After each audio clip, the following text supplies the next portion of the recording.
السلام علیکم ورحمۃ اللہ وبرکاتہ۔ ناظرین، آج ہم آپ کو وہ واقعہ سنائیں گے جس کی وجہ سے حضرت ابراہیم علیہ السلام کو آگ میں ڈالا گیا۔ ایک دن کی بات ہے، کسی زمانے میں ایک آدمی تھا، اس کا نام آزر تھا۔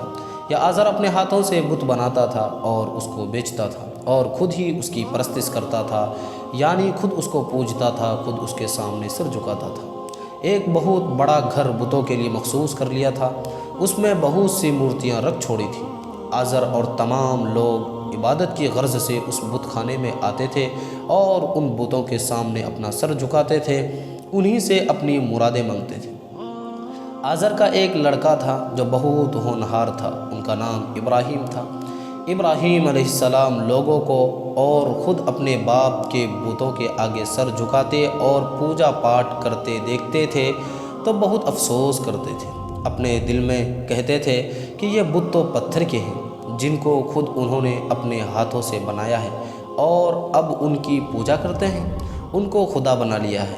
بڑے افسوس کی بات ہے کہ اپنے ہاتھوں سے مورتیاں بنائیں پھر خود ہی ان کی پرستش کریں، اور مزہ یہ کہ بت نہ بول سکتے اور نہ سن سکتے ہیں، اور نہ ان میں نفع نقصان پہنچانے کی طاقت ہے۔ مکھیاں اڑا نہیں سکتے، مکھیاں بیٹھتی تو اس کو اڑا نہیں سکتے۔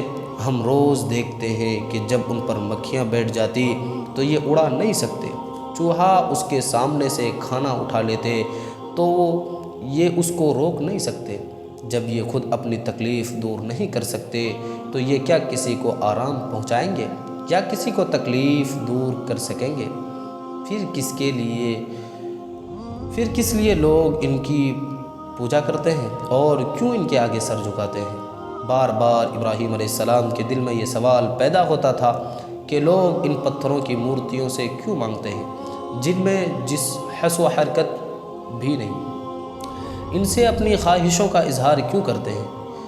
یہ ان کو کیا دے دیں گے؟ کون سا آرام پہنچا دیں گے یا کون سی تکلیف دور کر دیں گے؟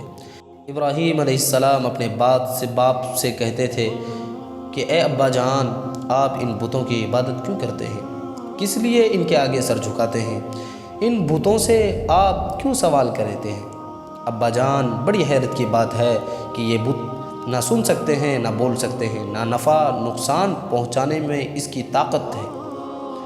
کس لیے آپ اس کے سامنے کھانا رکھتے ہیں اور کیوں پانی رکھتے ہیں؟ ابا جان، بڑے تعجب کی بات ہے کہ یہ بت نہ تو کھا سکتے ہیں اور نہ پی سکتے ہیں، پھر بھی آپ کس لیے اس کی خاطر کرتے ہیں؟ آزر ان باتوں کو سن کر غصے سے بےتاب ہو جاتا تھا اور ان کی سمجھ میں کچھ نہیں آتا تھا۔ آتا کیسے؟ اس کی عقل پر تو پتھر پڑے تھے۔ ابراہیم علیہ السلام اس طرح اپنی قوم کو سمجھاتے تھے لیکن کوئی اثر نہیں ہوتا تھا، بلکہ بجائے اثر لینے کے اور غصہ ہوتے تھے۔ ابراہیم علیہ السلام نے سمجھ لیا کہ یہ لوگ اس طرح نہ مانیں گے، اب کوئی دوسری ترکیب کرنا چاہیے۔ سوچتے سوچتے ایک ترکیب سمجھ میں آئی۔ دل میں کہا، ٹھہرو، جب تم سب چلے جاؤ گے اور بت خانہ خالی ہو جائے گا، اس وقت میں ان بتوں کو توڑ دوں گا، قسم خدا کی ضرور توڑوں گا، تب تمہاری سمجھ میں آئے گی۔ تہوار کا دن آیا، بچے بوڑھے جوان سب خوشی منانے کے لیے اپنے اپنے گھروں سے نکلے اور میلے کی طرف چلے۔ آزر بھی چلا اور چلتے چلتے ابراہیم علیہ السلام سے کہا کہ تم بھی ہمارے ساتھ چلو، تم کیوں نہیں چلتے؟ ابراہیم علیہ السلام نے کہا، میرا دل نہیں چاہتا اور میں بیمار بھی ہوں، مجھ میں چلنے کی طاقت نہیں ہے۔ جب سب چلے گئے اور ابراہیم علیہ السلام تنہا رہ گئے تو بت خانے میں آئے اور بتوں سے کہنے لگے، یہ کھانا پانی رکھا ہے، کیوں نہیں کھاتے پیتے؟ بت خاموش رہے اور بولتے کیسے، کہیں پتھر بھی بولتا ہے۔ ابراہیم علیہ السلام نے کہا، تم کو کیا ہوا، تم جواب کیوں نہیں دیتے؟ لیکن سب بت بنے بیٹھے رہے، کچھ نہ بولے۔ اس وقت ابراہیم علیہ السلام کو بہت غصہ آیا اور کلہاڑی اٹھا کر تمام بتوں کو توڑ ڈالا، صرف ایک بڑا بت چھوڑ دیا اور اس کے گلے میں کلہاڑی لٹکا دی تاکہ سب لوگ سمجھیں گے کہ یہ سب اسی بڑے بت نے کیا ہے۔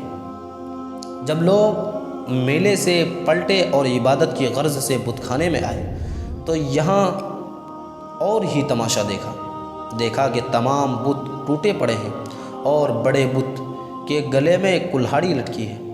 گویا ساری کارستانی اسی کی ہے۔ لوگوں نے جب یہ منظر دیکھا تو بہت گھبرائے اور تعجب کرنے لگے۔ لوگوں کو غصہ آیا اور افسوس کے ساتھ کہنے لگے، ہمارے معبودوں کی یہ بے عزتی کس نے کی ہے؟ وہ کون گستاخ ہے؟ کچھ لوگوں نے کہا، ایک نوجوان جس کا نام ابراہیم ہے، اکثر ہمارے معبودوں کے پیچھے پڑا رہا کرتا تھا اور ان کے نام دھڑا کرتا تھا، ہو نہ ہو یہ اسی کی حرکت ہے۔ لوگوں نے ابراہیم کو بلا کر پوچھا، ہمارے معبودوں کے ساتھ یہ سلوک تم نے کیا ہے؟ ابراہیم علیہ السلام نے کہا، انہی بڑے صاحب سے پوچھو، بول سکتے ہوں گے تو بتا دیں گے۔ لوگ سمجھتے تھے یہ بت پتھر کے ہیں، ان میں بولنے کی طاقت کہاں؟ بڑا بت بھی ایسا ہی ہے، اس میں اس کی قدرت کہاں کہ وہ چلے اور دوسرے بتوں کو توڑ ڈالے۔ کہا ابراہیم علیہ السلام، تم جانتے ہو کہ بت نہیں بولتے، پھر ہم ان سے کیا پوچھیں گے؟ نہ یہ چل سکتے ہیں نہ توڑ سکتے ہیں۔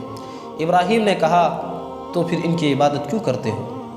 جن میں نفع نقصان پہنچانے کی طاقت نہیں، ایسوں سے کیوں مانگتے ہو؟ جو نہ سنتے ہیں اور نہ بولتے ہیں۔ تمہاری عقل پر کیسا پردہ پڑا ہے کہ اتنی موٹی سی بات سمجھ میں نہیں آتی؟ لوگ یہ سن کر خاموش ہو گئے، دل ہی دل میں شرمندہ ہوئے، کوئی جواب نہ دیا، سروں کو اوندھا کر کے بیٹھے رہ گئے۔ لوگوں نے ایک جگہ جمع ہو کر آپس میں مشورہ کیا کہ ہم کو کیا کرنا چاہیے۔ ابراہیم علیہ السلام نے یہ ہمارے بتوں پر ہاتھ اٹھایا اور بت خانے کی عزت خاک میں ملا دی۔ بتاؤ ابراہیم کے ساتھ کیا سلوک کیا جائے؟ ایسے گستاخ کی کیا سزا ہے؟ لوگ غصے میں آگ بگولا تو تھے ہی، کہا بس ابراہیم کو آگ میں ڈال دو، ہمارے معبودوں کا دل یوں ہی ٹھنڈا ہوگا۔ بس پھر کیا تھا، آگ بھڑکائی گئی اور جب اس کے شعلے آسمان سے باتیں کرنے لگے تو اس میں ابراہیم کو ڈال دیا۔ لیکن ابراہیم علیہ السلام اللہ کے دوست اور اللہ کے نبی تھے۔ اللہ تعالیٰ نے ان کی مدد فرمائی۔ آگ کیا ہے؟ اللہ ہی کی تو تابع دار ہے، اسی کے حکم سے جلتی ہے اور اسی کے حکم سے جلاتی ہے۔ آگ کو حکم ہوا، یا نار کونی بردا وسلاما علی ابراہیم۔ ترجمہ، اے آگ ٹھنڈی ہو جا اور ابراہیم کے لیے سلامتی بن جا۔